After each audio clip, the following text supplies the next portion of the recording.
This is Dan Schneider. On this Dan Schneider video interview, the subject is Persia and Iran, its history and its future, and I have two experts on that subject, and the conversation will begin when we return.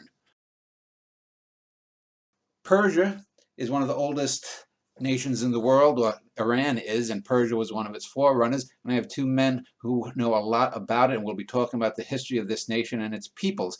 On top, you'll see John Hyland, who I spoke to a few months ago, and below you will see Lloyd Llewellyn-Jones. As I like to usually do, give my guests a few minutes to introduce themselves and their relation to the topic. So let me start with you first, Lloyd.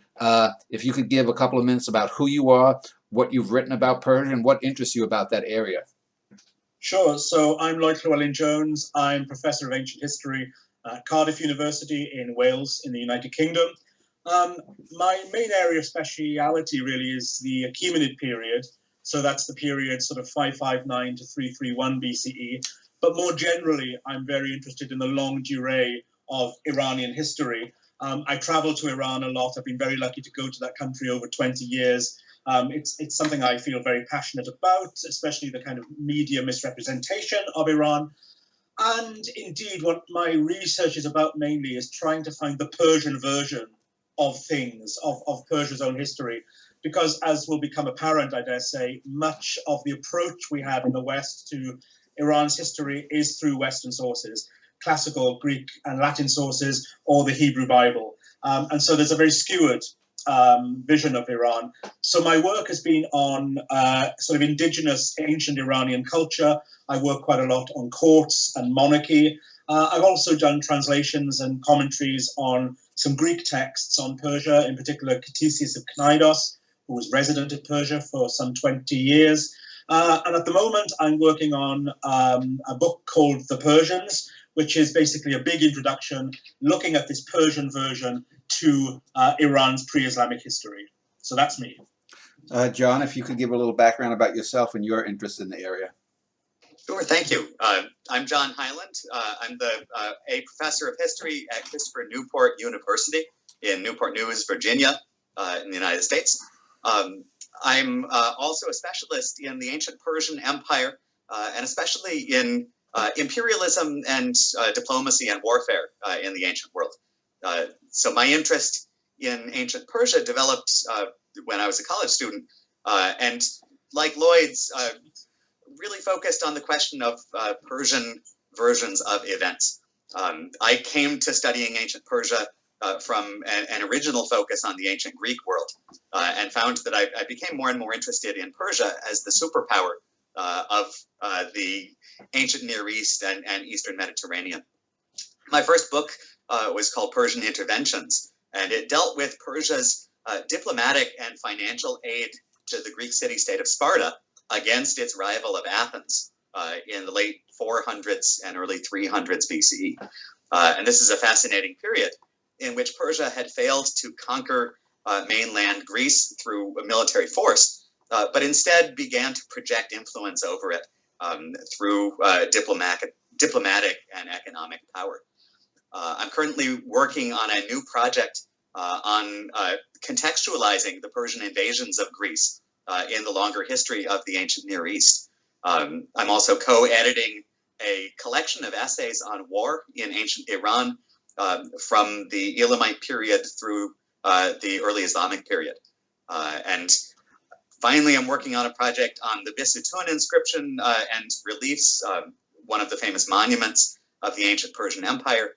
And I'm trying to write a textbook aimed at college students on this monument as an example of early Persian imperial self-representation. Well, before we get to the founding of Persia and pre-Persian peoples, let's just go back to maybe 8,000-10,000 years or whatever. Do we have a real good history that goes back that far? I.e., I know, for example, Central Asia. When we had Neanderthals over in Europe, we had the Denisovans over in Central Asia.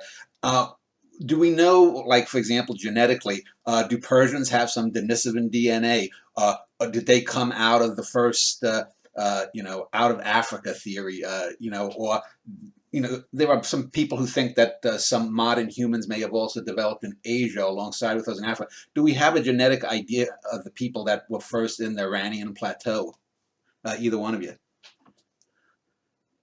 Well, the original settlers of Iran, I mean, we can first trace them, I suppose, from about 6,000 BC through to 4,000 BC in the north of Iran, settling in the foothills of the northern Zagros Mountains, but also on the plateau at a place called Siek Telpe, for instance, the mounds or the hills of Telpe, of Siek. There we have a series of archaeological sites which certainly suggest an indigenous Iranian people, an indigenous, what do we call them even? It's hard to use the word even Iranian at this time, but an indigenous people on the plateau who are clearly there and pretty sophisticated culture for about 3,000 years before written history begins. We know from their pottery, from their burials, and from the levels, the strata that we've dug through in Sialk. Roman Grishman, one of the great Persian archaeologists in the 19th and early 20th century, did a lot of work there, that this was a very civilized and sophisticated society. It was also trading with peoples in Mesopotamia as well. We also can see from this area that, for instance, the donkey seems to have been first domesticated in this area of Iran about 4,500 BCE as well. So they are the kind of indigenous peoples of the plateau. But when we talk about the Iranians, they are a different people altogether. Okay. So they are the people who swing in from Eurasia around, and it's quite late in history, really, I mean, considerably. Around about 2000 BC, they're beginning these great series of migrations of these nomadic peoples who are coming in from Central Asia, sweeping through the east, northeast of Iran, and then settling in the plateau. It doesn't happen overnight. It takes about 1,000 years for these people to migrate into the plateau. And what we see very clearly is a very natural kind of amalgamation of different peoples moving together. So the sedentary peoples of the plateau, who have been there for millennia, begin to mix with the nomadic peoples coming in from Eurasia. And that is what really gives us the kind of DNA, I suppose, of the earliest Persians, the earliest Iranians. John, would you agree with that? Or yes, that's a wonderful overview of prehistory. Thank you. Probably more details. It's a big question, right? It's a huge question. In terms of DNA, I think that, quite literally finding the DNA, I think that's quite hard. Even today in Iran, because Iran today, is actually a wonderful melange of different peoples, Turkic peoples, Afghani peoples, Kurds, and then, Iranians proper, as it were. So there's this incredible mashup of different ethnic types that make up today's Iranian population. You hear it in the languages, the dialects that are spoken throughout Iran, which is a huge country after all. Certainly. Yeah. I would just add that this is one of the big debates on the development of larger states in early Iran. And again, to what extent do you have a mixing of different ethnic groups within these early political formations? So a big question has been acculturation between Iranian language speakers and Elamites and other pre-Iranian linguistic groups in the Zagros Plateau. Yeah, absolutely. There are some things, I think, John, you'll possibly agree, where we see that harmony is in action.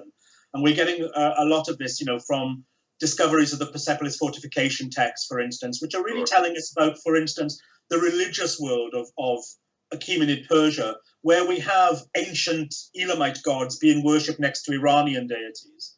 And we see that, the Iranians become increasingly urbanized as well over the millennia.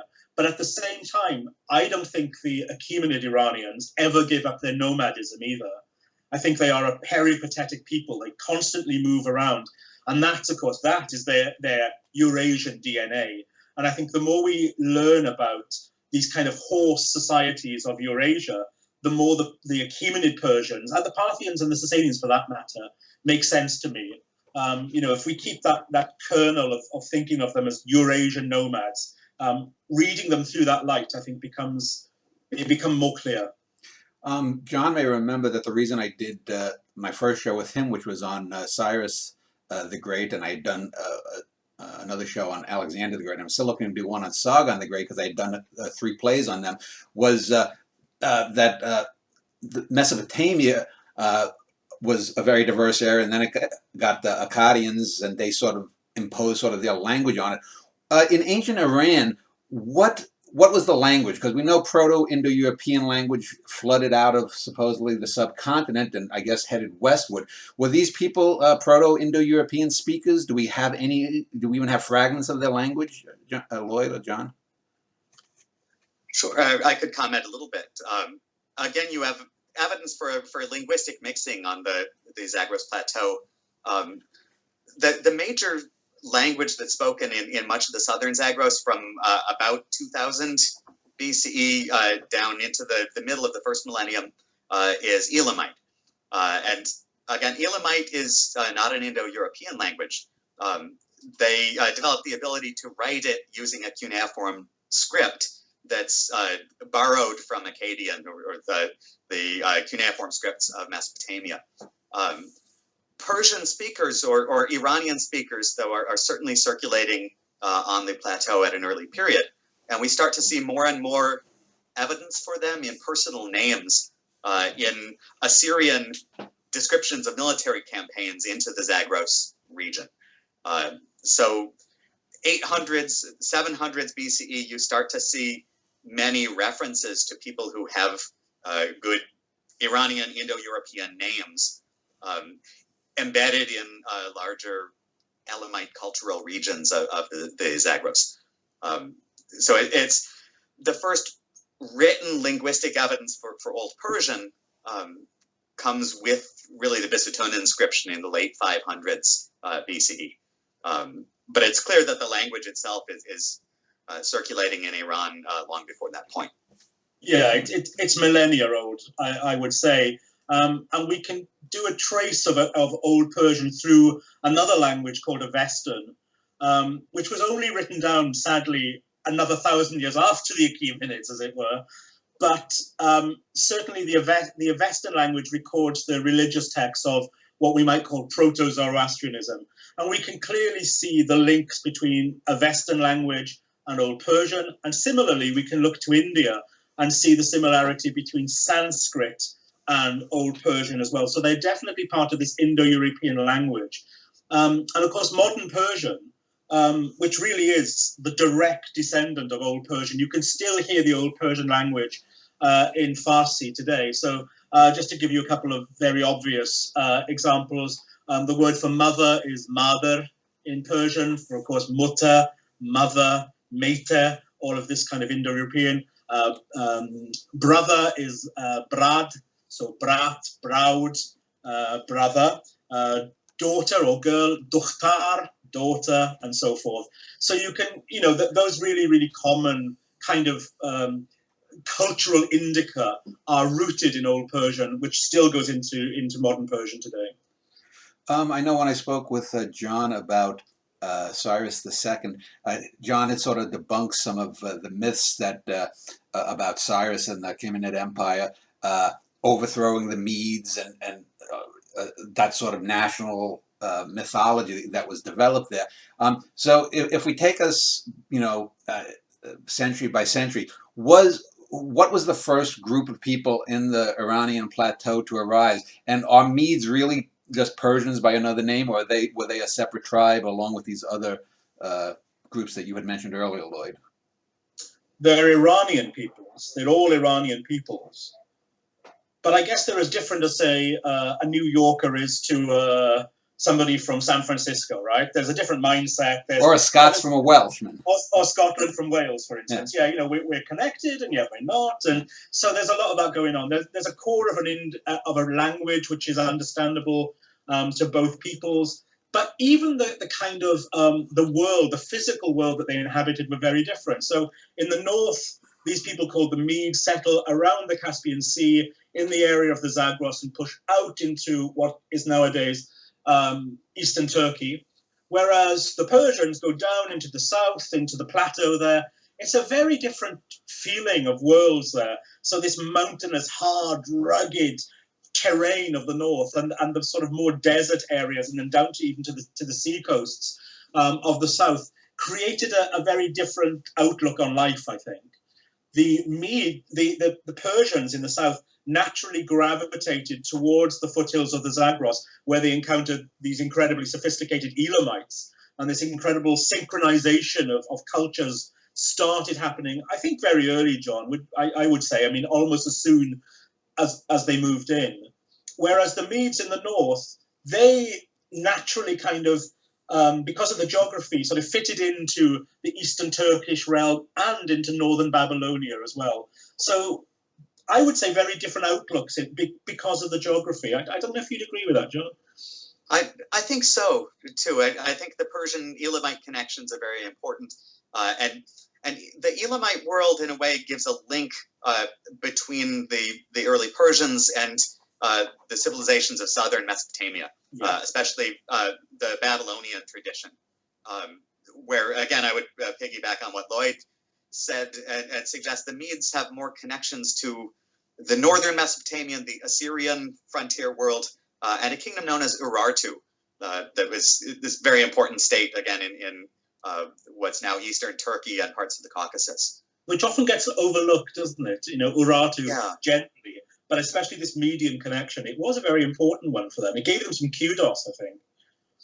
Yeah, and there have been studies looking at influences of, for example, palace architecture from Urartu, and that seems to spread into the Median region. For example, forms such as a large columned hall as a place of assembling a population and displays of authority. That seems to be circulating around the fringes of the Assyrian world and the Urartian world, and then comes into Media as well. And when the Persians form a state, they're going to be borrowing from all of these extended links of tradition in north and south. Yeah, it's my belief, that these great sort of well, they're not huge, but monumental architecture, certainly stone architecture, found in Media. And I think what these tend to be are kind of centralized places of communal gathering, because I think the Medes, like the Persians in the south, were also nomadic. They moved around constantly, but I think they came together for, what we might think of as powwows, these kind of tribal chieftains and their tribes coming together, maybe annually, maybe more than that, maybe less than that, but for these great kind of conferences. I think that when, we have this incredible description in Herodotus of the city of Ecbatana, which is supposed to be like 7 round city walls, each one a different color, and at the center is a silver and a gold wall. Well, you can overturn every stone in Ecbatana, but you're never going to find that. And that's part of Herodotus's fantasy world. But I think that what he is trying to talk about, actually, if you think about these colored walls, possibly is colored tents and different enclosures of these nomadic people as they were settling for these great sort of civic events, which shows how the kind of the Iranian memory gets twisted in the Greek world a little bit too. But just like their Persian neighbors there, for the Medes are also these kind of nomads too. Lloyd, I want to turn to you. Since you mentioned Achaemenids or the Achaemenid Empire, I know when I spoke with John about Cyrus II, he was, I believe, of the opinion that there may or may not have been an actual person that founded that dynasty. What is your take on the founding of that dynasty and the sort of mythological history of the founding of Persia, overthrowing the Medes and the whole thing with Cyrus and the being his whole myth of beginning? I'm really sorry, Dan. Your internet cut out entirely. Oh, I'm sorry. Okay. I was sorry. just saying with when I spoke with John a couple of months ago, he shed some doubt on there ever having been an Achaemenids. What is your take on the founding of that dynasty, and also the mythological beginnings of Cyrus II and some of the later people in that dynasty, etc.? If there was an Achaemenids he was some very distant ancestor way back in time. But I don't think, we could not pin him down to a generation, I don't think, as Darius tries to do in the Bicetun text. That's crazy. I think there probably was, there could have been somebody called Achaemenesha, Achaemenes, but he's certainly not in the historical record. And in a way, he is quite irrelevant for us in many respects. Is what we want. Elian, Greek historian, has one really interesting little throwaway comment he makes in his History of Animals, where he says that the Achaemenids claim to be descended from an eagle who raised this child called Achaemenes. Well, if you look in many mythologies, including in Iranian mythology, this idea of a foundling child being raised by a winged bird of some kind, as in the Shahnameh, is a familiar trope. So I think that's what we've got there, actually, is a mythologized individual who Darius wanted to make historical. As for Cyrus, I think he does deserve the title the Great. I think he was a man of considerable genius, and must have had the most remarkable charisma to pull these diverse groups together, and a vision which is quite breathtaking within one generation. He expanded the empire from a group of essentially nomadic warlords in the south to conquering Babylon. But with that conquest goes a lot of mythology as well, of course. And one of the chief ones, which is still very active in Iran at the moment, is this whole idea that he founded an empire on tolerance and goodwill, and really was the founding father of the Charter of Human Rights. Nothing could be less true. Cyrus would never had a concept of this whatsoever. And we have to concede that the Persian Empire, like any empire building, is not done merely by persuasion and holding hands. There was a lot of brute force, a lot of bloodshed, a lot of carnage, and a lot of atrocious acts as well. And that's the reality for any empire building. Babylon opened its doors willingly to Cyrus because it had already seen what Cyrus and his troops had done to the city of Opis, some 50 miles north, which they completely devastated. I mean, everybody in the conquest of empire, the expansion of empire, were no different to any others. What's remarkable about them is the way in which they projected their empire after they had it as an empire of tolerance and liberality. That's the difference with them. And something perhaps we can touch on later. But yeah, I'm a big fan of Cyrus. I think he is a genius, but he's not the Messiah. He was a very naughty boy. Let's put it that way. I know, John, we spent the whole show talking about Cyrus, so if you just want to sum up your opinion in a minute or two, and then we'll move on to Darius and some of the others in that lineage. Sure, I would agree. I think Cyrus is he's a culminating figure in terms of ancient Near Eastern military conquerors.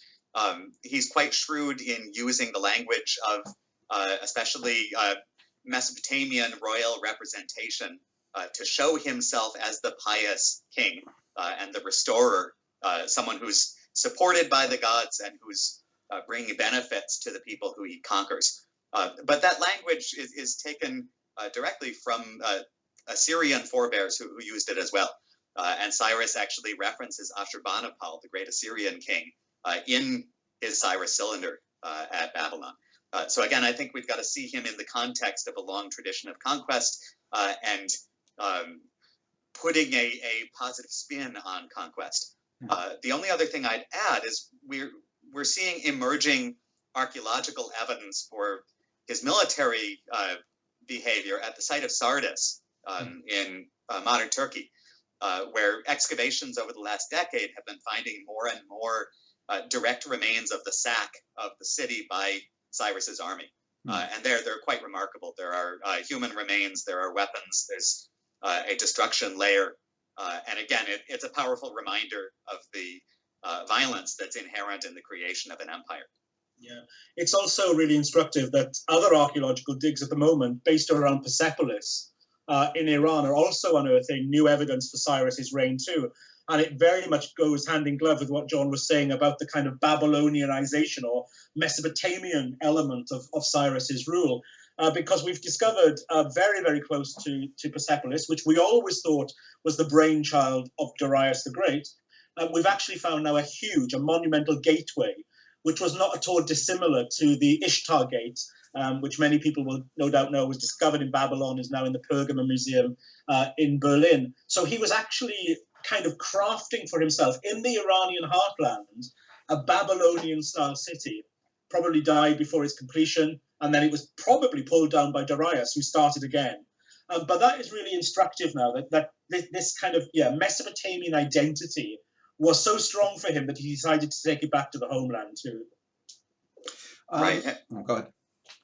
I would just add that we also have Babylonian cuneiform evidence for a large community of Babylonians living in Persia during the reigns of Cyrus and his son Cambyses.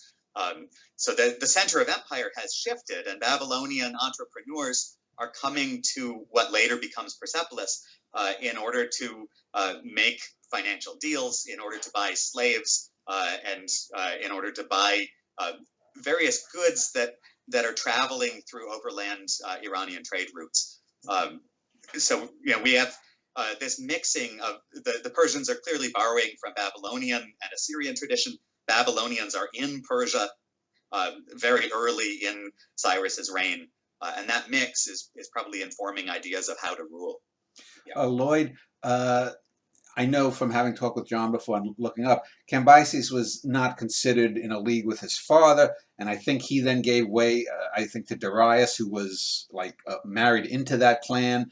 And then we have the famous soap opera of the imposter and whatnot. Can you just, for people who are lay people, maybe lay out the post-Cyrus Achaemenids until they fell? Okay, so his son, he has two sons, Cambyses and also a younger son called Bardia. Cambyses is the heir, and after Cyrus's death, Cambyses conquers Egypt, which is no mean feat. And in spite of the horrific reputation he gets from Herodotus, more and more evidence is emerging that Cambyses actually was a very competent ruler. And in fact, in the Iranian tradition, he is named as being a good king. They think of him very highly. He holds Egypt together, he conquers it, and therefore brings in the wealth of Egypt into Persia, which is a huge, huge bonus. He dies probably returning to Persia, where he's heard that there's an attempt to usurp the throne. And this is probably coming from his brother. There was always the one thorn in the side of the Achaemenids from the beginning was the inability to appoint a proper succession system. Primogeniture wasn't really considered much. It really went down to, as it did in Babylonian and Syria as well, it went down to the choice of the king, who should be the next ruler. And this caused a whole dynasty's worth of trouble for the Persian rulers. So Cambyses tries to get back to Persia to put down this rebellion from his brother. He probably died on the way back, probably in Syria. Some people say foul play. We don't know. What seems to happen then is that Bardia takes, and he too is then knocked off. He is killed by a court coup. And this is led by this man called Darius and 6 others, a gang of 7, essentially, who grouped together to get rid of the king. Now, what's interesting is, when Darius comes to tell this story as a means of justification for his rule, carved into this huge monument into the side of a mountain near Ecbatana, he completely rewrites the history. So he claims that there was a doppelganger of this Prince Bardia, a magus, a wicked priest called Gaumata, who came and killed the king. And then Darius himself thinks, well, this cannot happen. This is against the gods and against order and against the principle of arta, which means truth. And so he presents himself as this hero who kills this Gaumata and then establishes himself as king. It is a complete lie. It is alternative facts. Let's put it that way. So, But so Darius the Great is really Darius the Trump?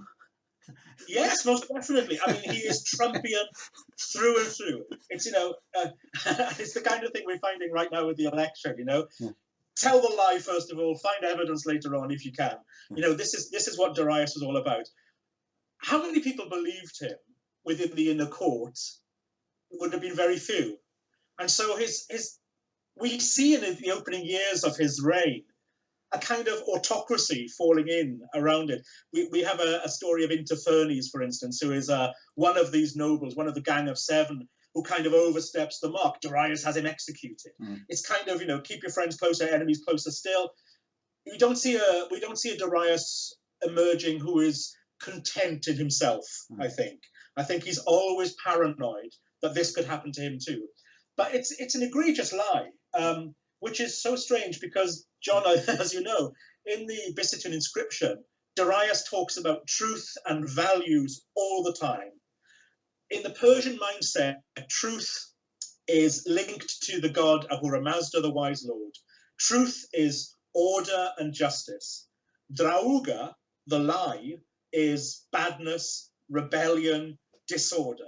And yet, so he presents his reign as being one of truthfulness, and yet the whole thing is a topsy-turvydom of lies upon lies. It's a fascinating text, John, right? It is. Again, I use it in teaching undergraduate students source criticism.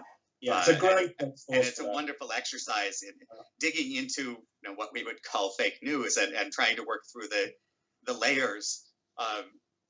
There's also a fascinating family politics behind it. Darius is certainly manipulating fact. He's calling all of his enemies liars and using that to justify their deaths. At the same time, he's very shrewd in using family to try to amplify his claims. So he very early on he gains possession of and he marries Cyrus's two daughters, or two living daughters, and I think that's crucial for his ability to make his claims stick, because again they're the sisters of Bardia. And when Darius is claiming, this is a common occurrence, right? For Near Eastern kings, this is what they do, right? They marry the harem, or they take the harem of successors. Yeah. And also, these are the people who knew Bardia. So when Darius claims that I didn't really murder Bardia, I killed this evil priest who was stealing his identity, he has the sisters on hand to support that claim. Again, would they marry someone who murdered their brother? Of course not. So he must be telling the truth. His father is also alive and is a powerful figure in the empire in his own right. And for me, that's one of the most fascinating dynamics of Darius's early reign. His father lives for 20 years into his reign, we know from Persepolis documents. And his father is basically kept in what's now northern Iran, near the Caspian Sea, as a satrap, working for his son, but not present at court. And the politics of that must have been very fascinating. We hear of the queen mother often as a figure in royal politics, but you don't hear of the king's father still being there as a figure with a potential alternate center of power. Absolutely. And it's very interesting how Darius manages to work with his father and keep his father at a distance, but use him as a supporter for his reign. Absolutely right. And these fathers, I mean, in my new book on the Persians, I call these tribal leaders, I call them Khans, because, that's the old Indo-European name for them. And I think these kind of great Khans, they have such power. So we see, for instance, Darius's father, Hystapses, having this. We see Gobryas, another very influential courtier, having the same interest. Very often we see what in tribal societies is that these older men arrange for marriages with their sons, intermarrying across families and so forth. What we find, if we were to do a kind of network analysis of the Persian court, we would find these families all interacting, all interweaving, having children, sharing the blood. And this, of course, is the triumph of Xerxes in the end, is that Xerxes has the blood of Darius and Hystapses in his vein. He also has the blood of Atossa and Cyrus the Great in his veins as well. And that's the ultimate kind of power structure that they're playing with, dynastic marriage policies in this way. All right. I should say as well, if I can, John, because you said about how you teach Biciterton. I teach it to my students as well. And what I've done for the last 4 years with them is an exercise where they have to condense the essence of the Biciterton inscription into 4 Donald Trump type tweets. That's wonderful. So they have to be Darius the Great, tweeting in the style of Trump. So we get, make Persia great again, liars, sad, all of these kind of sound bites. It's been a great thing. That's perfect. Darius. I'll miss the guy when he's gone. Before we move on to the end of the Achaemenids and Alexander the Great sweeping across, I wanted to ask 2 questions. Number one, it seems to me that the Persians, if they weren't the first empire to have a sort of federalist versus local government structure with the satraps, they seem to have perfected that. Number one, is that true? And secondly, getting back to Darius, other than his Nixonian, Trumpian persona, was he a competent leader? So first, let's talk about the satrapies and then Darius's personality. Either one, if you want to go. John, over to you. Sure. Well, I think the provincial system it's building on earlier models that we see, especially in the Assyrian Empire, but it's quite sophisticated in the way that the Persians set it up. They begin basically taking over discrete kingdoms and establishing satraps or viceroys as rulers of these former kingdoms. But what we see over time is that these larger territories split up into smaller administrative units. And the Persians clearly have a genius for organization and delegation of power. Also essential to that is a communication system that allows the king to delegate to between 20 and 30 satraps at a time. Each satrapy would break down into several districts with their own governors and sub-governors. And this system is kept running by the royal road and the imperial messenger service. We're finding more and more evidence in the Persepolis fortification archive for the constant flow of communication and information from wherever the traveling court is sited at a given time outwards to all of the provinces and back. The king, if he's in Iran, can get a message to the frontier in Egypt or in Sardis or in Bactria within less than 2 weeks, and therefore can get a message to a delegate and then a return message in sometimes under a month. And that means the king can both micromanage when he feels it's appropriate, but he is also able to delegate because he has competent subordinates who are really feeding him information at a rapid rate. It's quite remarkable, isn't it? I mean, we're talking about the biggest empire the world had seen at this point. So, stretching from Libya to Pakistan, from Ethiopia to southern Russia, it's vast. And yet what's coming through in the cuneiform archives from Persepolis is how this vast territory was actually traveled by individuals. We've got people who are traveling, for instance, from Susa on the Iraq border, right the way into Kandahar, or traveling from Persepolis to Sardis, or from Memphis to Sardis. It's really quite incredible. And what keeps it going is this remarkable infrastructure of roads and communications and way stations and a kind of pony express that John was talking about as well. And I think the genius of Darius is in actually formulating that, encoding it properly, if we can believe what Herodotus says. And I think there is some truth in that. So Darius's great genius was the fact that he was a brilliant bureaucrat, I think, more than anything else. Iranians, it seems, have always loved red tape. They still do. And I think that Darius really is the father of that kind of imperial bureaucracy. He understood the rationale behind it and the need for it.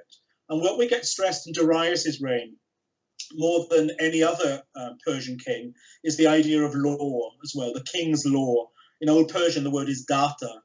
And if we look, for instance, in the Bible, the Old Testament, the Hebrew Bible, in the books of Ezra, Nehemiah, Esther, these were the kind of Persian feeling. Suddenly we get this idea of the data of the king is being infused into these texts. So it suggests to me that the idea of the king's law is emanating out and being understood as well. So I think people had a concept that they were being looked after, or certainly under the auspices of one law, which is kind of a first, really, in the ancient Near East. So Lloyd, I would just add something quickly. I would add that there is also ongoing exploitation and violence that you see again as part and parcel of an imperial project, and so we have Darius projecting this image of law and order, and something you see is a relative stability over much of the Middle East for much of his reign. Scholars have spoken about Pax Persica. Yeah. At the same time, I don't want to lose sight of the violence that especially happens in the periphery. Yeah. So at the edge of empire, we also have a lot of evidence for the deportation of workers who are caught up in frontier resistance or revolts and then moved thousands of miles from their home to labor in the center of empire. For Darius, that fulfills a symbolic image. Again, he is ruler of this multicultural empire. He shows himself as ruler of the most distant and exotic peoples of the world by forcibly rounding them up and setting them to new labors in the center. But that can also have the effects of perpetuating ongoing low-level violence at the edge of empire. Yeah, you're so right, and it's fascinating to see. Under Darius, when the reliefs of Persepolis are started, are created, what we see there is this vision of imperial harmony. So we have Persians quite literally holding the hand of foreign delegates and leading them gently where these foreign delegates give their gifts, their bounty to the king.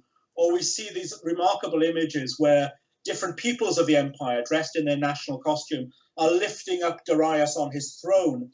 So this idea of harmony, Margaret Coolroot, one of the great experts on Achaemenid art, she says, but let's think about it. The world was never at harmony as it was in the reliefs of Persepolis. So while Darius was creating his dreams in stone, and that's her phrase, dreams in stone, of course, the Persians were running amok in Asia Minor or in Bactria or in Egypt.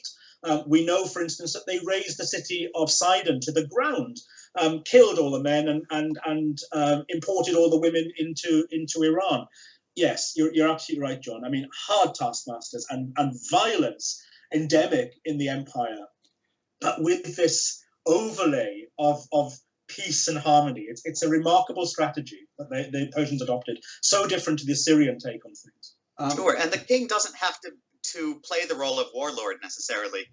And that, I think, part of Darius's genius and part of the stability is that the king remains in the center. He moves the court from place to place, but generally speaking, these are not kings who are on campaign on the frontier every year. And instead, they're very shrewd in using the rare campaign to the borders as a demonstration of empire-wide power. But usually there's low-level violence being conducted by delegates at the edges of empire, while the major urban centers and the empire's major road networks are centers of greater peace and stability and production of wealth for the empire's leaders. I like that you called the satraps viceroys. I think that's a very good term for it, because in every way, really, the satraps were encouraged to be the representative of the king, right? So they kind of emulated the court style wherever they were. So, they sit on a throne that looks like an Achaemenid throne and a footstool. They kind of wear the king's costume. They have the king's laws. They do the whole thing. So I think you're absolutely right. I mean, it's just a splintering of the royal center, isn't it? Taking it off into the peripheries.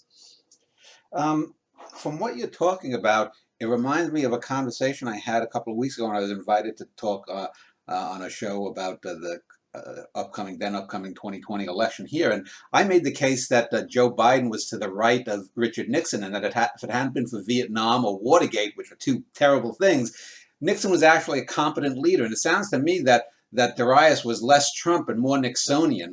Talking about peace with On in Vietnam sounds like a very Darius kind of thing. So is Darius the Nixon of his age instead of Trump? Yeah, I like the analogy. I do like the analogy. But I think they were. I think Darius had, certainly at the start of his reign, when the Bickerton inscription is put up, he had more gall than Nixon. I think, he had more sort of chutzpah than Nixon. Okay. So let's then talk. I did a whole show on Alexander the Great with three guys who spent their careers on that, and I got the Alexandrian side of the conquest of Persia. So let me ask you guys then, was there a dread in the Persian Empire when Alexander first started taking over Macedonia and then quelling, taking over Greece and then making his way into Asia Minor? Or were they totally surprised about how strong and how competent these guys were, because they were the backwaters compared to Persia? I think the Persian Empire severely underestimates Alexander to their great loss. I think this plays out especially at a key confrontation at the Battle of Issus in 333 BCE, when the Persian king moves the royal court from Babylon, where he had been organizing forces against Alexander, down to what's now the Turkish-Syrian border zone. And basically, the king brings the royal court, he brings the royal family along on campaign, I think, as a show of fearlessness, a show of strength and imperial order, and the progress of the luxury and wealth of the empire down to the coast. And obviously, it ends up playing out as a disaster for the Persians. With hindsight, one might blame the Persian king for bringing his mother and wife and children to the battlefield. But I think it speaks to the degree to which they didn't take Alexander seriously until Issus. And after Issus and after the sack of the royal camp and the capture of the royal family, it's very difficult for the empire to gain back that ideological ground that they've lost. Yeah, you're absolutely right. And I think that, if Darius and his satraps, especially the Western satraps, had been more cued in, really they should have driven Alexander and his men back when he crossed the Hellespont. I mean, that's what they really should have done. I mean, they should never have really touched down on Persian soil at all. But that was such a missed opportunity. But I think, yes, it goes along with the fact that I don't think they saw him as such a danger, just another border skirmish at that time. And I think John is absolutely right. By the time they got to Issus, it was simply too late. And of course, what Alexander does post Issus is to capture the royal family, and most importantly, the royal women. We said earlier on that one of the ways in which traditional Near Eastern kings would stamp their hold on a conquered country was by marrying or impregnating foreign the royal women.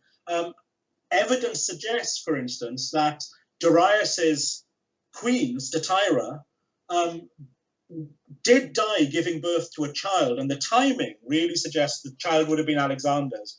Now, if that child had lived, that would have been really quite remarkable, because then we would have had, an interbred child between a Macedonian and a Persian. Clearly, Alexander was already thinking about his hold on Persia through the bodies of these royal women, which is really quite phenomenal. So Darius's mistake, yes, in bringing the royal family with him was horrific, really. Now, this Darius was not Darius the Great.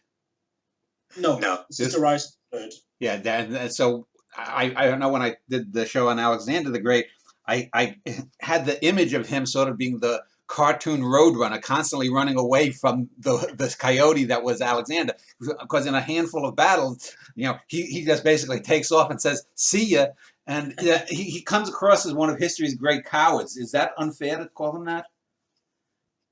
I think it's unfair. I think, again, we have a mixed source tradition, and about half of our sources on Alexander call Darius a coward. The other half turn him into a tragic hero, and make him the last man to leave the battlefield, but who is forced to flee by his guards.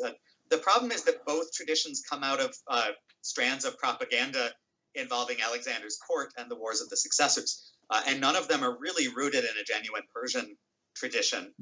So as the work of Pierre Briand has emphasized, much of what we see with Darius III is literary constructs, and it's, I would say, near impossible to get at his actual state of mind.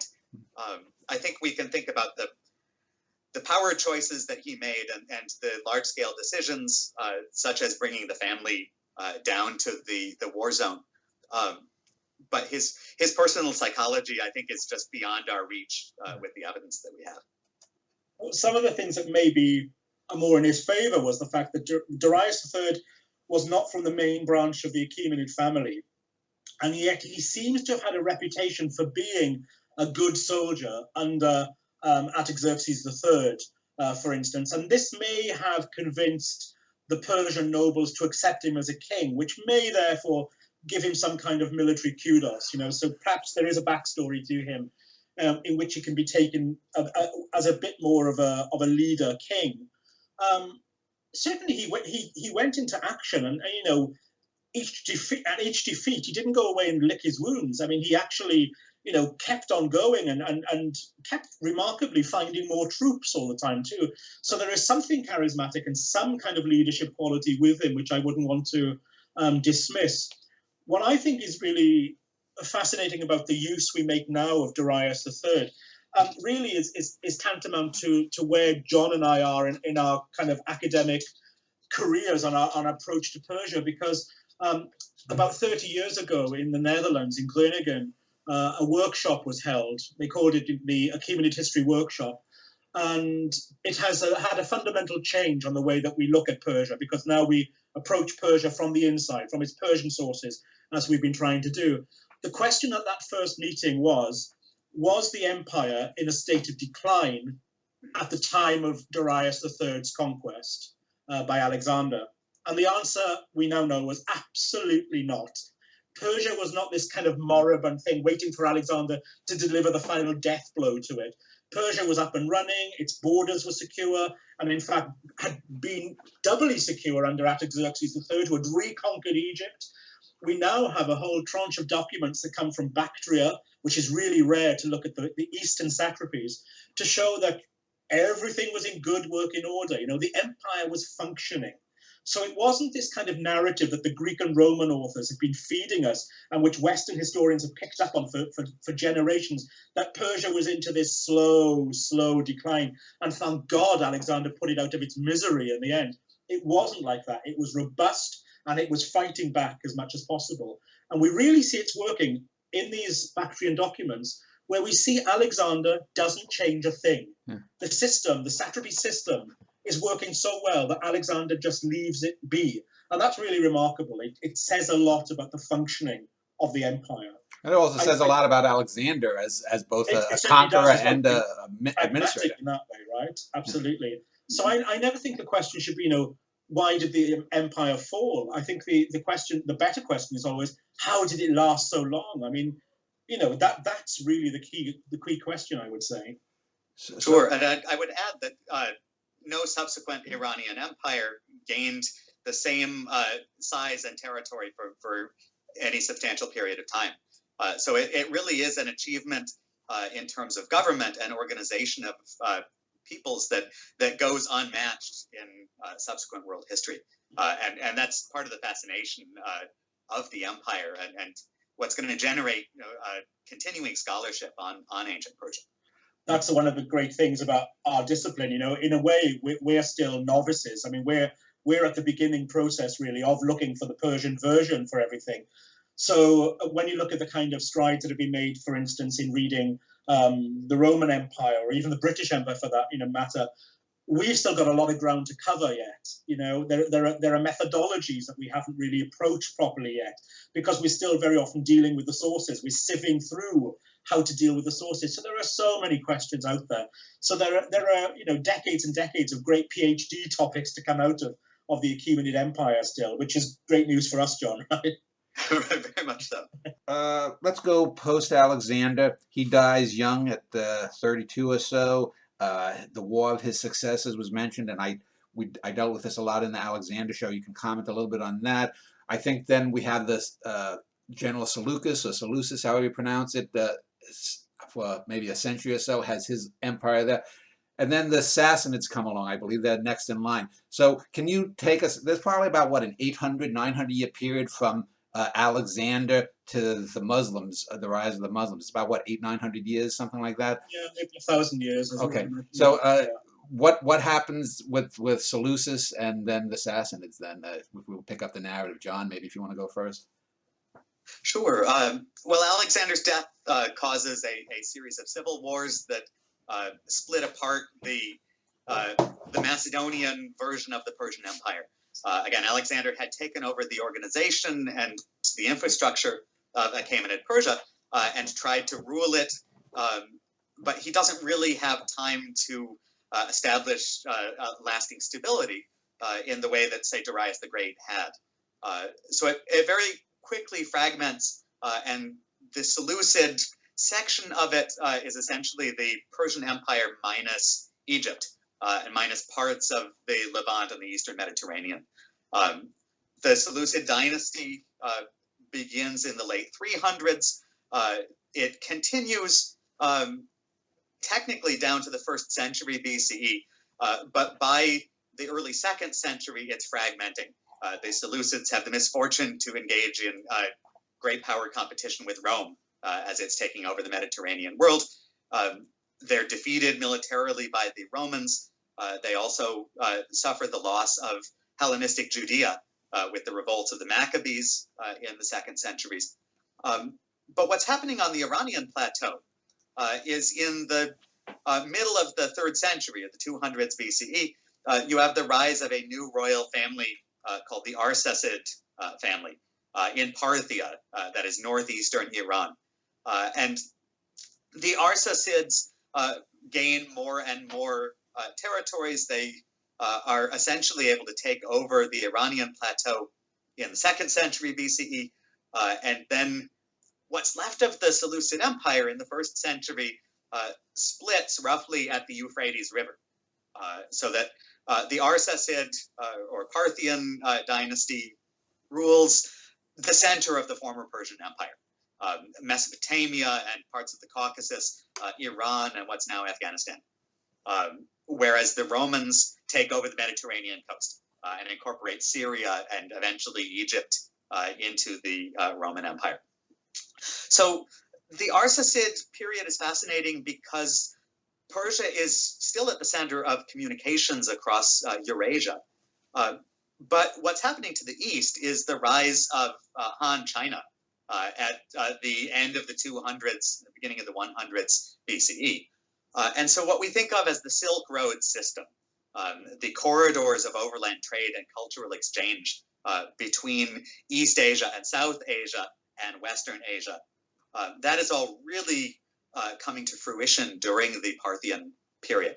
And Parthian culture is the beneficiary, again, of cultural melange between different portions of the Asian world and the Mediterranean world. So the Parthians, they could claim a Hellenistic Greek legacy and a Achaemenid Persian imperial legacy, and they're also connected long distance to the Chinese court, to the Indian court, etc. Lloyd, would you like to jump in? Yeah, I think what's interesting about the Parthians in that respect is that actually, they are an Iranian people as well. So right at the beginning, we talked about, the Medes as one kind of Iranian, the Persians as a Parthia had always been there. It had been a province of the empire. It suddenly rose. And again, these people, the Parthians in the far east, northeast of Iran, have a very kind of different world outlook to the Persians. And when they conquer the Iranian plateau and push forward into Mesopotamia, they establish the great trade cities of Petra and Hatra and things like that. Actually, they really quite ignore the former ancient Persian heartland in southwest Iran, in Fars. Now, they take over it nominally, but what we also have running at the same time is a sort of local dynasts who build up a power base over about a 400-year period. Now, the Parthians interact with these lords because that's the Parthian system, really, is to work with kind of dynastic groups. But what we see implanted in the archaeology of southwestern Iran at this time is kind of interesting. So we see, for instance, the great ruins of Persepolis now are being torn down by local dynasts who are building smaller palaces with them, for instance. And the question is, were these people aware of their pre-Parthian past? Did they know that this was the heartland of the empire originally? Well, I think the answer comes with the rise of the next dynasty, the Sasanians. So from this founder member Sasan, the first of these great Sasanian kings, Ardashir, who comes from Fars, who comes from this southwestern province, he drives the Parthians out back to where they belong in the northeast. So these Iranian peoples are not united, in other words, and they set up this new dynasty, the Sasanians, which is going to last for another 500 years. And they're keenly aware of their Persian heritage. Something, they reject the Hellenism of the Parthians entirely, and they play only on their Persian identity. So, for instance, we see them carving enormous images of themselves in coronation ceremonies or defeating Roman enemies directly beneath the tombs of the Achaemenid kings at a place called Nakshi-Rustam, just outside of Persepolis. They engage constantly with the longue durée of Persian history, which is found in southwest Iran. It's a very different sea change to how the Parthians saw themselves. I think John is really onto something when you say, John, that the Parthians looked east. I think they were part of that Silk Road world, being up there in the northeast of Iran and very, very far northeast. So I think their natural access went out there, and they had no idea or empathy of their Achaemenid past at all. I just don't get any feeling of that at all. Sure, and I would add on again, the Sasanians inherit some of these great urban centers in Mesopotamia that had developed during the Parthian period. Basically, Babylon and some of the older cities have been abandoned in the Hellenistic period or substantially depopulated and replaced by new cities, such as Seleucia and Ctesiphon on the Tigris River near modern Baghdad. And what you see is there's actually a continuity there from the Seleucid centers through the Parthian and into the Sasanian period.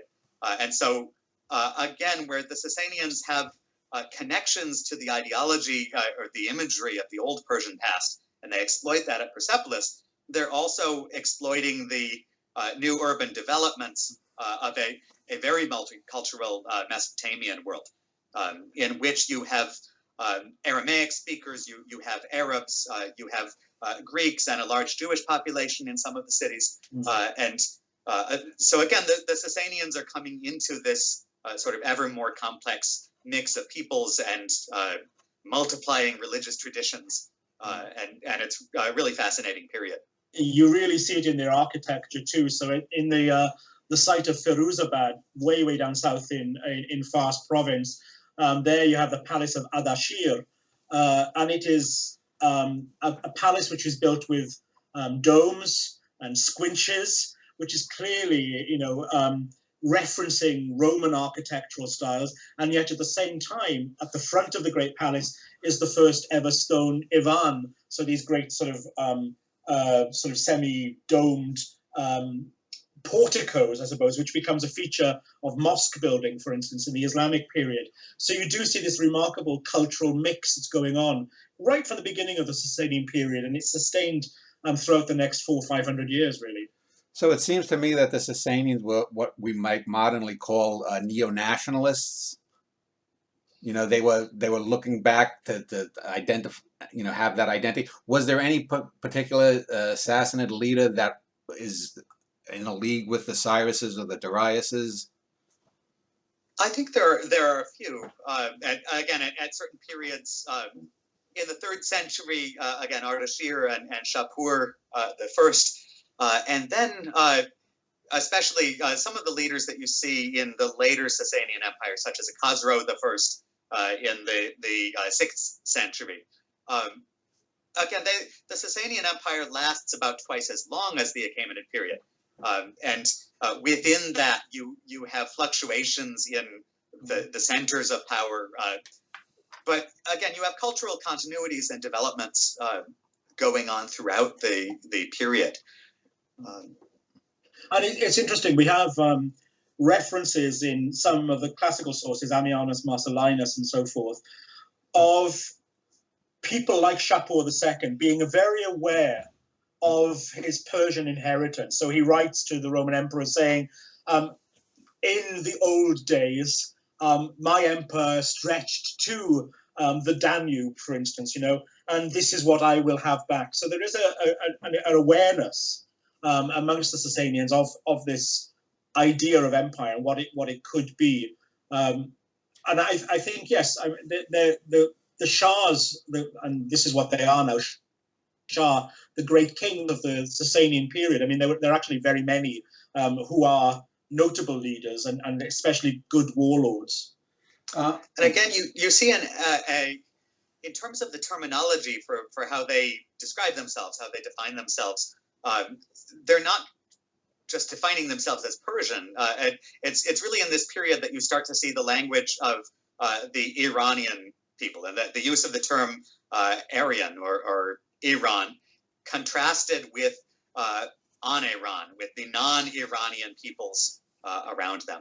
And that sort of sense of a Iranian cultural identity is something that you see emerging, especially in the Sasanian Empire. Yeah, absolutely. So the Sasanians then, did they give away very quickly to when the Muslims came? Because Islam arrives in, what, the 7th century? And then we get 1,000 years of caliphates, basically? The fall was staggeringly quick and brutal, actually.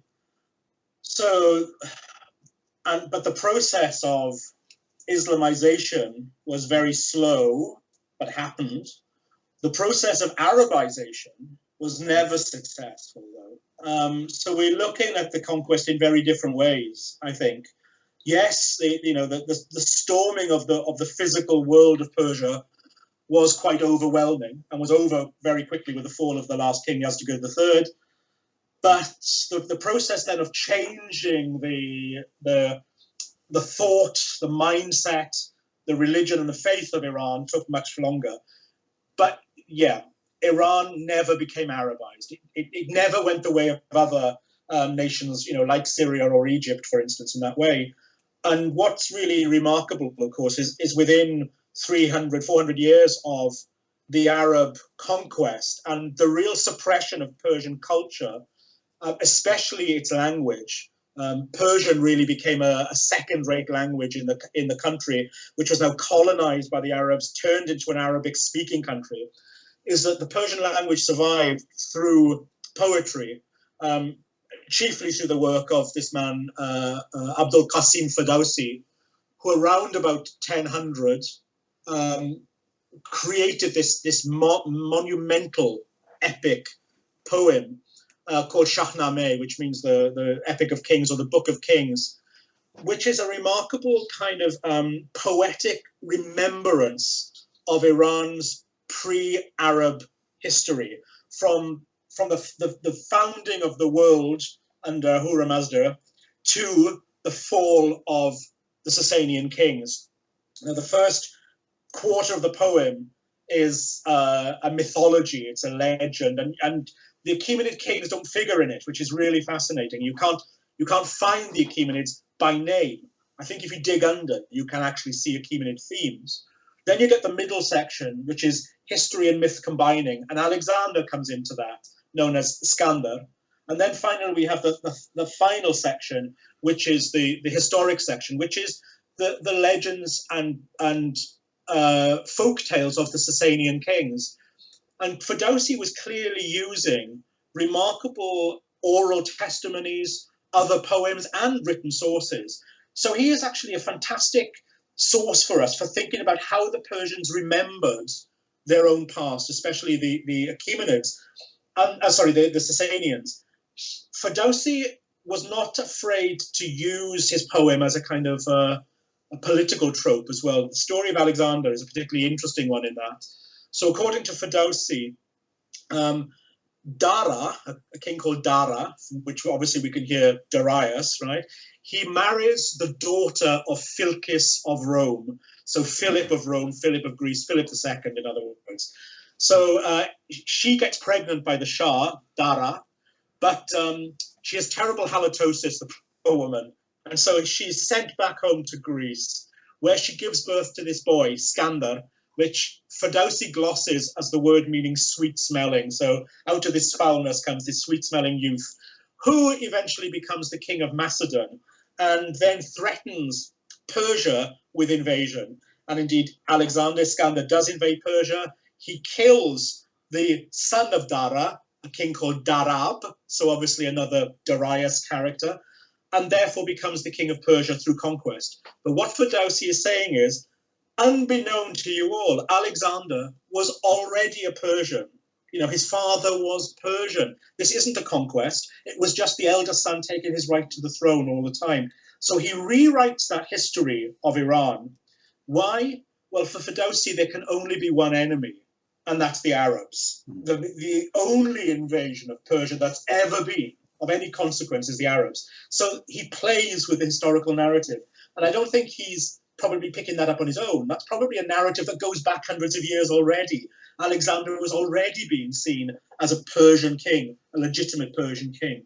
And that's what's fascinating about using things like Shahnameh and other poetic treatments of the Iranian past in the early medieval period. They preserve an access into, a way into Persian historical thought that we don't have otherwise. Yeah. I have a good friend in St. Andrews University who is professor of modern Iranian studies, Ali Ansari.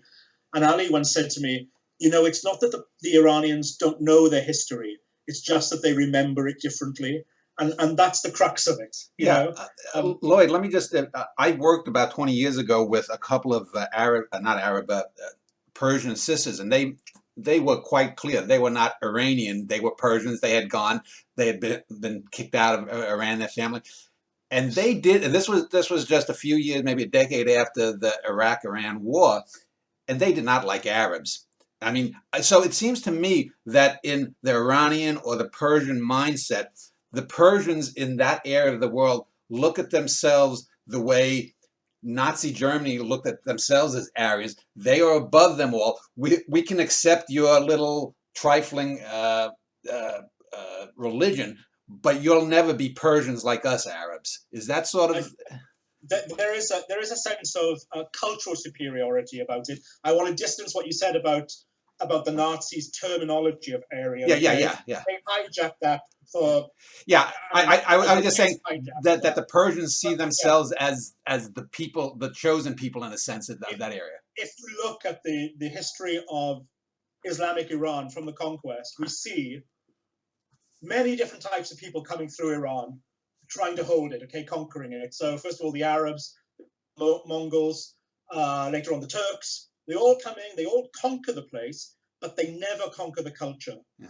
The Persian culture is always the strongest culture. They all become Persianized. Yeah. And this is what happens to the Arabs. All the Arabs who settle, 2 or 3 generations later, they're dressing as Persians, they're citing Persian poetry.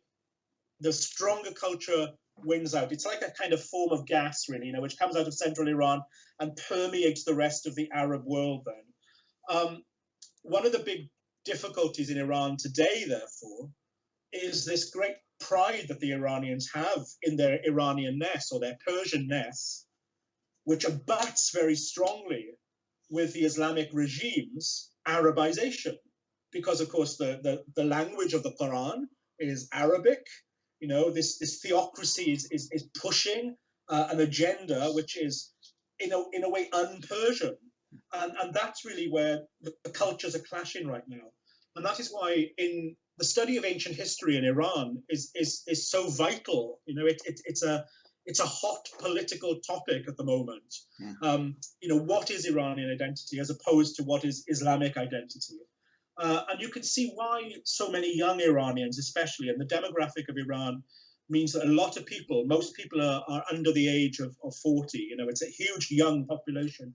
You can see why they look with kind of misty eyes at the stories of Cyrus the Great.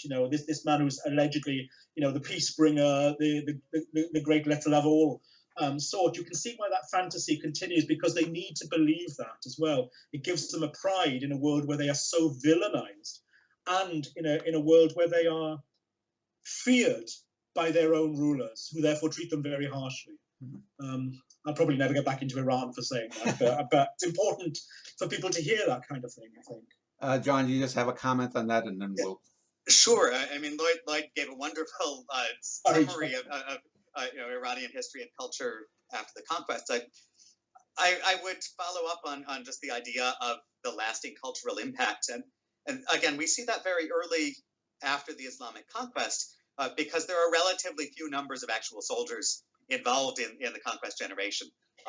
Similar to Alexander's conquest, I think I would love to see a great historical work that really compared the Macedonian, the Arab, and the Mongol conquests in Iran. Good idea. Because what you see in all three, 300s BCE and the 600s CE and the 1200s CE, is dynamic military forces, but afterwards they need to govern, they need to bring wealth out of the region, and they have to rely on local knowledge. They have to rely on local tradition and social organization. And in every case, just as Horace says about the Roman relationship with Greece, that captive Greece captured her conquerors, you can say this about Persia with every successive imperial power that sweeps through the region. They need Persian administrators. They need Persian hearts and minds to make their empires work. And Persian culture spreads on the Silk Road. It spreads through Mesopotamia in the Sasanian period and beyond. So you can really speak about a Persianate world that stretches from Central Asia to Western Asia, and then also into northern India in the Mughal Empire. Yeah. And all of this means that Persia becomes culturally vital for Asian history and world history more broadly. Yeah. It starts very early on, but again, this continues to have great significance to this day. And as Lloyd said, selective or mythologized versions of parts of the Persian past are deployed in modern Persian politics. Part of this starts in the response to European colonialism and in the Persian royal family's efforts to maintain Persian independence during the 19th century. You see the Qajar dynasty already starting to deploy Achaemenid symbols and reuse ancient Persian art to try to shore up their claim to unify all of these different ethnic groups within Iran. In the 20th century, it's tied into the nationalism of Reza Shah Pahlavi and then Mohammad Reza Pahlavi. Again, as they're trying to hold on to a political power that's come out of a coup in the aftermath of World War I and then a second coup in 1953, they try to connect themselves to an eternal Iranian nation that they're constructing by picking and choosing from Achaemenids and from myths of the Shahnameh. And it so comes out in 1971, the Shah holds this great kind of durbar, doesn't he, at Persepolis, and that's also Pasargad, where he celebrates what he says is 2,500 years of unbroken Iranian monarchy. And he says in these statements, Iran would be nothing without its monarch. It is the soul of Iran. And in a very kind of hubristic way, in front of all these kind of diplomats from across the world, he stood in front of the tomb of Cyrus the Great and said, Cyrus, you rest well, for I am here. So he saw himself as the heir of Cyrus. The Shah himself was quite, he believed very much in dreams and omens and visions. And he says in an interview with the BBC at the time that, this message was sent for him from God or from Cyrus as well. He really believed in it. It's a great shame that he didn't think about and believe more in the narrative of the Shahnameh, because the Shahnameh is all about the rise of kings and the fall of kings, and what inevitably comes when you overstep your limits, when you overstep the mark. If the Shah had realized that, if he'd really thought about it, it might be a very different trajectory after 1979. Well, I think John did a good wrapping up of that sort of 1,000-year period from the beginning of Islam till the modern age there. I mean, one group that I don't think you did mention was the descendants of Tamerlane, the Timurids. They also had their little conquest of not all of Iran, but I think the northern parts of it as well. And yeah, it's interesting. It's almost like all these other cultures, all these other conquests are sort of like bullets bouncing off of Superman's chest, that the Persian identity is just not going to be penetrated. What do you think that, is there anything that goes back thousands of years? Is there anything mythic? Like we have the myth of floods. Was there any defining event, do you think, that gave this sort of just cultural clinginess that these people have to the Persian identity, even above religion and other things? I think there's one cultural strand which is very strong and has been there from antiquity right the way through, and that's the idea of martyrdom. So if you look in Shahnameh, which is telling these very, very ancient stories, we have stories of this guy called Siavash, for instance, who's a handsome youth. He's accused of some terrible crimes. He puts himself through trials of fire and so forth, and is killed, and willingly goes to his death. There is something in the Persian psyche which is inherently fascinated by martyrdom. And of course, it's there in its Shiite identity.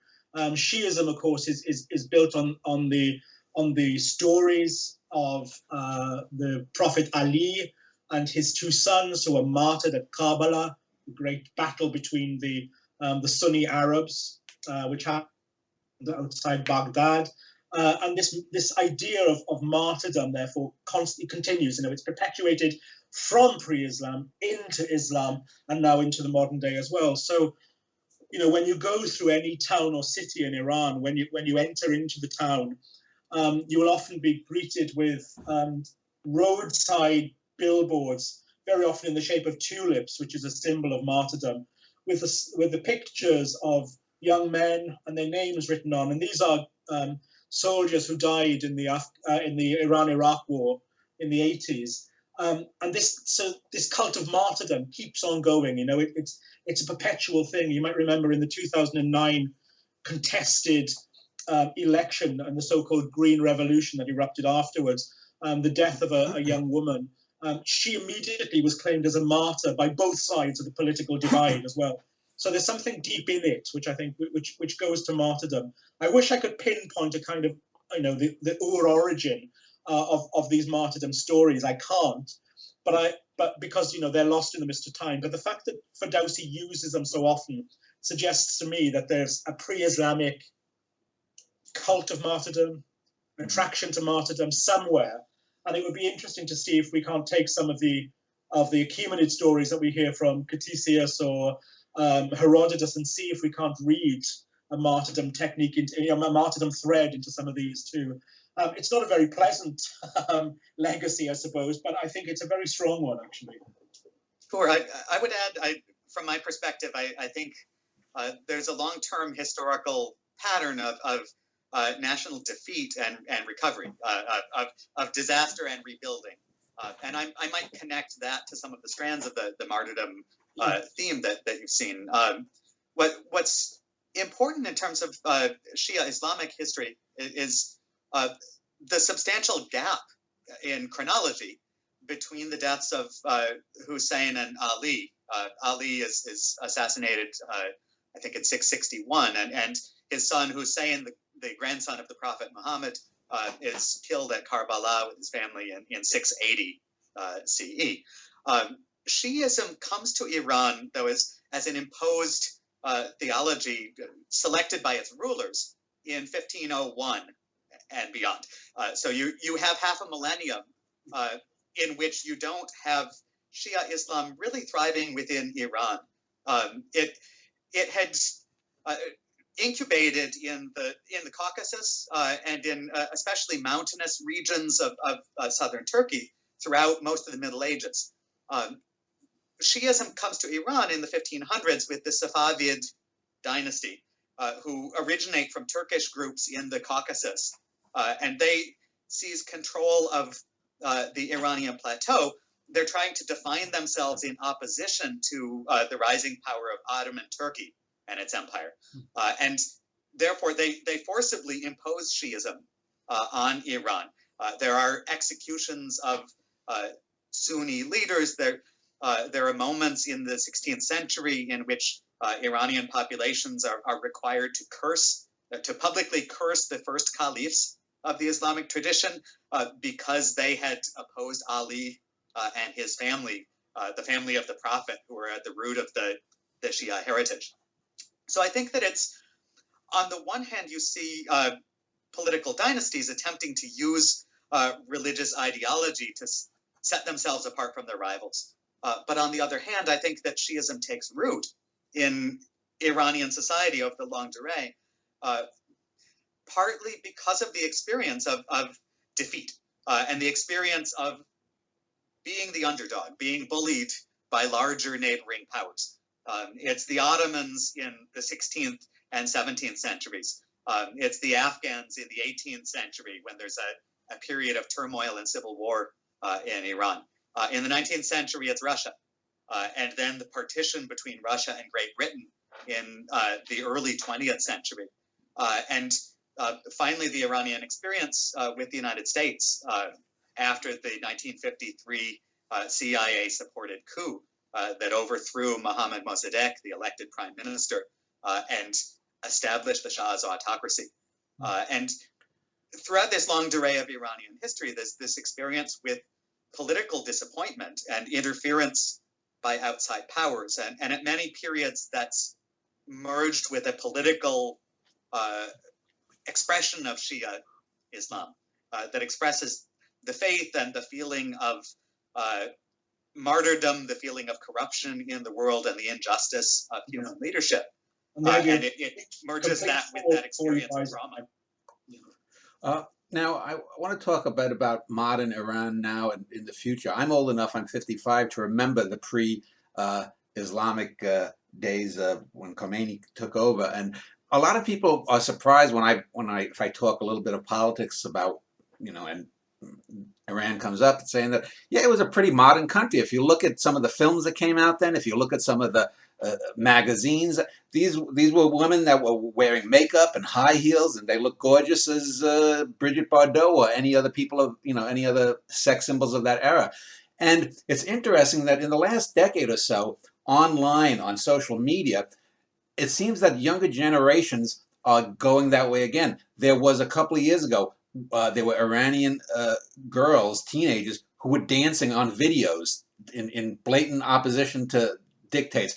I saw videos of some women who weren't wearing the scarf over their face, and some old men were shaming them, and these women would fight back ferociously and say, "You're a sick old man." And these were posted online. I don't know what happened to. I've read some of the women suffered greatly for it, but as someone who's a layman to this, I get the sense, and this is just again as a layman, that the rulers of Iran now probably are not going to last the rest of this century. My guess is they don't have that Persian identity is so strong that, unlike, say, the Taliban, who I give a better chance of keeping control in Afghanistan, it wouldn't shock me if the modern Islamic revolution falls the way of the communist revolution in '89, that it maybe lasts 70, 80 years, and maybe by mid-century it falls. Am I misreading that, or you guys, what do you think? I don't know. I mean, I think that I would be very careful, especially with American politics this week, about predicting much into the future. I would say that Iran has many competing identities, and this is really important. I think I see some striking parallels between divisions that you see in Iranian society and those that we see in the 21st century United States. We talk about two Americas, and again, I think that you have both very strong Shia traditionalist conservative social ideas coexisting with a sense of Iranian nationalism that's more rooted in the broader, the long term of Persianate culture. So I don't want to get into political predictions exactly. I think it will be interesting to see what the succession looks like when Ayatollah Khamenei passes on. He's currently 81 years old. clearly there will be a governmental succession and a choice that has to be made about who fills that position for the leader of the country. And it'll be an important choice because of the aging of the revolutionary generation and the generation that led Iran through the Iran-Iraq War. Again, Khamenei was president of Iran in the 1980s. He was among the key followers of Khomeini, and it will be interesting to see what generational change looks like. Given current world dynamics, certainly the military leadership in Iran is the leadership of the Revolutionary Guard, the Pasdaran, is very strongly placed to have a key role in that succession. I think I wouldn't necessarily expect some kind of dramatic regime change in the near future. I think rather, we might watch the succession politics carefully within the elite in the country. But how that connects to broader culture, do either of you see this as maybe this generation being sort of the Brezhnev detente 70s Soviet Union, and that in a decade or two we might get an Iranian Gorbachev that loosens things up, maybe? I don't know. Well, I've traveled to Iran for the last 20 years, frequently. And I've seen huge changes there, some for the better, some for the worse. And sometimes I feel as though they're advancing 3 steps, and then I go again maybe 6 months later and they've gone back 3 steps, Much of it depends on the international scene at the time, how fragile the theocracy is feeling. Whenever it feels threatened, it clamps down a lot harder. Certainly there are more liberalities in Iranian society now than there were 10 years ago. Under Obama, there was a relaxation like I'd never felt on the streets before. Something good was happening. And yet, if change is going to happen, it has to come from within. And one thing I would say is that the West has to stay out of it. If we learn anything from Iranian history, is that anybody goes in there who will fail. It has to happen on its own agenda and through its own pace. Now, I do think the fact that, as I said earlier, the demography of Iran is something like, and my figures are maybe a bit skewed, but something like % of Iranians are under the age of 40. That's a huge young population. There's an enormous brain drain going on in Iran because most people want to get out. Young people want to get out to work. But if they stayed and if they harnessed something, we could see change. I'm terrified that change will come through violence. And I go back, therefore, to my point I made about martyrdom. It might happen that way, but I'm hopeful that there could be, depending, as John says, on the succession, a more holistic approach to change there. There is a desire for change, without a doubt. The Iranians are not cut off from the world. I mean, they are media savvy, okay? Everybody's on mobile phones, everybody's on Twitter, everybody's on Instagram. They're constantly in touch with the wider world. They're not cut off like some medieval island at all. They know what's being that narrative too. I'm sure John gets the same kind of emails that I do, from Iranians who are grateful to us for working on Persia, working on Iran, writing these kind of books. But it's a great tragedy, isn't it, that really Iranians are not learning their own history, their pre-Islamic history properly, because it's just too political. Really, I mean, they maybe get Darius mentioned in a school textbook, but everything is concentrated on the Arab invasion and afterwards. It's a sad fact that still in the 21st century, we as Westerners are writing Iran's national history. Don't get me wrong, there are some great Iranians working on ancient Iran, but they tend to be in the diaspora, they tend to be outside of Iran.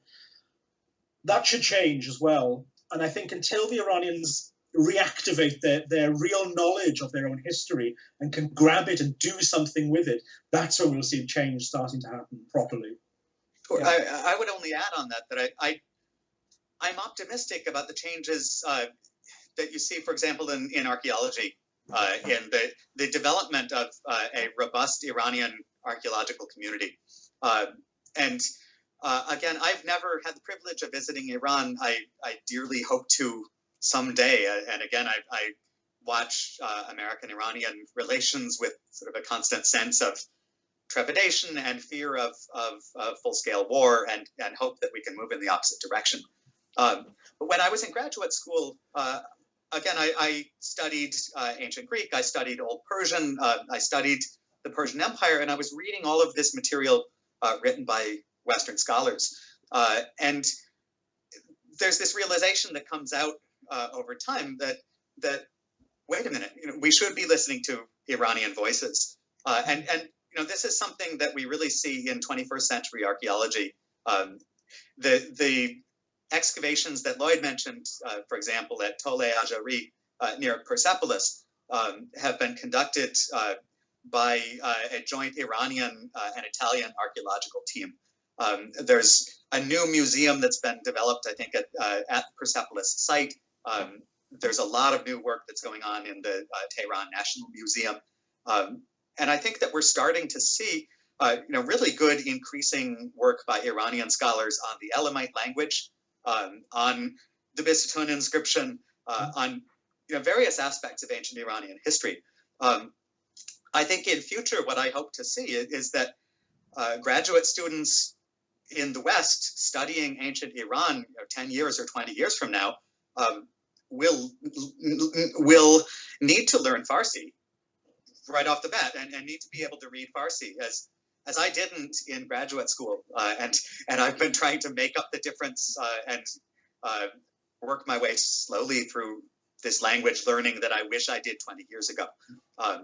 I think that we are going to see developments in the future in which the Iranian people more and more own their own historical narrative, and Western scholars can continue to learn from them and work with them. I really hope so, and I think that we can open up a dialogue, a proper dialogue between our ways of thinking and the Iranian way of thinking, because it has everything to play for and everything to offer. And in this day and age, where our politicians very often are putting a sharp divide again between East-West, which isn't there. It's needed more than ever. In Britain at the moment, we've got a prime minister who read classics at Oxford, and he uses his classical education as a kind of weapon. He quotes Virgil and Homer and Aristotle as a kind of put downs, not only for class but also for ethnicity as well. It is repulsive in every level, and I have no time for it. We don't need this in this type of world. And I think Iranian studies at the moment has got this incredible opportunity to open up that world and have a proper dialogue, which is sharing and ambitious and engaging and properly holistic. I think the future for our discipline, John, I think looks very good. I think so, very much. Well, let me just ask a final question, but just a comment that at least Boris Johnson can quote those guys you did. I don't think Trump could quote anyone more intellectual than Bob Guccione. But let me just ask you, if both of you was, say, scooped up by aliens in a UFO and they said, we think you humans are interesting, but we just don't get this idea of the nation state. Could you explain to me its benefits? Would you look to Persia as one of, say, the top 10 or 12 essential nation states in human history? And what are its greatest pros and cons over the course of eons? John, if you want to go first. Sure. I think that Persian history is an essential part of world history. And again, to follow on what Lloyd said, I think a crucial development we're seeing in certainly the ancient historical profession is refusing to define world history in a very, very narrow window focused simply on Greece and Rome. To understand the wider interconnections between the peoples of Western Asia, the peoples of the ancient Mediterranean, of North Africa, of East Asia, and more. I think that Persia has vital contributions to world history. On the one hand, in the history of imperialism, the Persians provide an initial model, which has influence on Hellenistic empires and indirectly through the Hellenistic world on the Roman Empire. I think Persian culture influences the other cultures of Asia, as we mentioned, at many different points throughout world history. They've provided some of the great literature of world history, and have played a critical role in the development of the Islamic faith and dialogues over what Islam means in the context of world civilizations. So I think that Persia is vital to world history. When I look at American textbooks at the secondary level and at the university level, a frustration that I frequently had in the past is the absence of Persia, or the definition of Persia simply by those moments where it engages militarily with European powers. And I think we need a more complex and cultural vision of world history that gives Persia its full due to understand the human story. Lloyd? I can only agree with what John says there.